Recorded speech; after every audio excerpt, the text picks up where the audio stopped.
قرآن مجید کا اسلوب بیان دیکھیے کتنا دل آویز اور خوبصورت، اور مذہب اسلام کی خوبصورتی دیکھیے۔ غریبوں کو، یتیموں کو، لاچاروں کو، اپاہج اور کمزوروں کو، بیوگان اور اراملہ اور مساکین کو مدد کرنا، ان کی اعانت کرنا، ان کو کھانا دینا، یہ تو سارے لوگ کہتے ہیں، لیکن قرآن نے کتنی خوبصورتی کے ساتھ ہمیں بتایا کہ مسئلہ کھانے کا نہیں ہے، مسئلہ ان کو عزت دینے کا ہے۔ اگر تم ان کو کھانا دیتے ہو اور تذلیل بھی کرتے ہو تو تم اللہ کی رضا کبھی نہیں پا سکتے۔ اللہ کی رضا تمہیں تب نصیب ہوگی جب تم ان کی عزت نفس کا خیال رکھو گے، ان کی تذلیل نہیں کرو گے، تم ان کی تصویریں سوشل میڈیا پہ اور اخباروں پہ ڈال کر کے ان کی تذلیل کا سبب و ذریعہ نہیں بنو گے، تو پھر تمہارا رب تم سے راضی ہے۔ تو بات کھانا دینے کی نہیں ہے، قرآن کہتا ہے تم ان کی خدمت کرو، ان کو کھانا کھلاؤ، لیکن اس چیز کا تمہیں پہلے خیال ہونا چاہیے کہ تم ان کی عزت نفس کو مجروح نہ ہونے دینا۔ وَرَجُلٌ تَصَدَّقَ بِصَدَقَةٍ فَأَخْفَاهَا حَتَّى لَا تَعْلَمَ شِمَالُهُ مَا تُنْفِقُ يَمِينُهُ۔ میرے حضور نے فرمایا جس شخص نے صدقہ کیا اور اتنے مخفی انداز میں کیا کہ جو دائیں ہاتھ نے خرچ کیا بائیں ہاتھ کو اس کا پتہ ہی نہ چلا، قیامت کے دن جب کوئی سایہ نہیں ہوگا اللہ ایسے شخص کو اپنے عرش کا ٹھنڈا سایہ نصیب فرمائے گا۔ کتنی بڑی بات ہے۔ قرآن نے ہمیں سرًا و علانیہ دونوں طریقے بتائے ہیں۔ اعلانیہ بھی خرچ کر سکتے ہو، مخفی بھی خرچ کر سکتے ہو، لیکن اعلانیہ خرچ تم تب کرو گے جب کسی کی عزت نفس کا مسئلہ نہیں ہوگا۔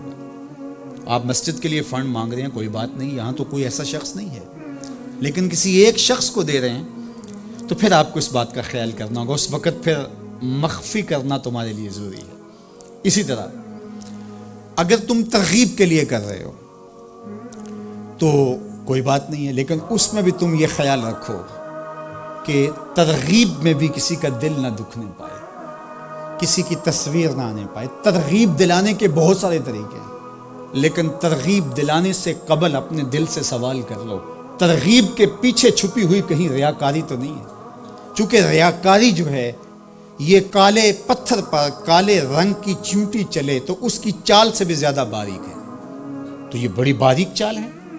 تو بعض کا بندہ کہتا ہے میں تو ترغیب کے لیے کر رہا ہوں، لیکن اس کے پیچھے اس کا نفس کھڑا ہوتا ہے اور اس کے نفس پہ یہ شاک ہوتا ہے کہ وہ بغیر تشہیر کے کرے، تو وہ ترغیب کا نام لے کے اپنی اس ریاکاری کے اوپر ترغیب کا پردہ ڈالنا چاہتا ہے، لیکن ہوتی ریاکاری ہی ہے۔ تو یہ اپنے آپ سے پوچھے، بندے کو پتہ ہوتا ہے کہ میں کہاں کھڑا ہوں۔ اقبال نے کہا تھا کہ ملا سے نہ پوچھ اپنے دل سے پوچھ، تو بندے کو پتہ ہوتا ہے کہ یہ ترغیب ہے یا اس کے پیچھے چھپی ہوئی ریاکاری ہے، اور ریاکاری تھوڑی سی بھی اللہ کو قابل قبول نہیں ہے۔ حضرت ابو امامہ الباہلی رضی اللہ تعالیٰ عنہ فرماتے ہیں کہ میں نے حضور سے پوچھا کہ ایک شخص جہاد کرتا ہے اور اپنی جان وار دیتا ہے اور اس کا مقصد اللہ کے دین کو سر بلند کرنا ہے، لیکن اس کے ذہن میں یہ بھی ہے کہ چلو میری بہادری کے جھنڈے بھی لگ جائیں گے، تو کیا اس کو اس عمل کا صلہ ملے گا؟ تو میرے حضور نے ارشاد فرمایا فلا شیء لہ، اسے کوئی اجر نہیں ملے گا۔ اللہ صرف اسی عمل کو قبول کرتا جو محض اس کے لیے کیا جائے۔ تیرے عمل میں اخلاص ہو تو اس کا اجر کچھ اور ہے، حور و خیام سے گزر بادہ و جام سے گزر۔ جو محض اس کی رضا کے لیے عمل کیا جائے وہی عمل ہے۔ حضرت معاذ بن جبل رضی اللہ تعالیٰ عنہ حضور کے روضہ انور کے پاس بیٹھ کے رو رہے تھے۔ حضرت عمر گزرے تو رک گئے، کہا معاذ رو رہے ہو؟ کہا کہ صاحب مزار کا ایک فرمان یاد آیا جس نے مجھے رلا دیا۔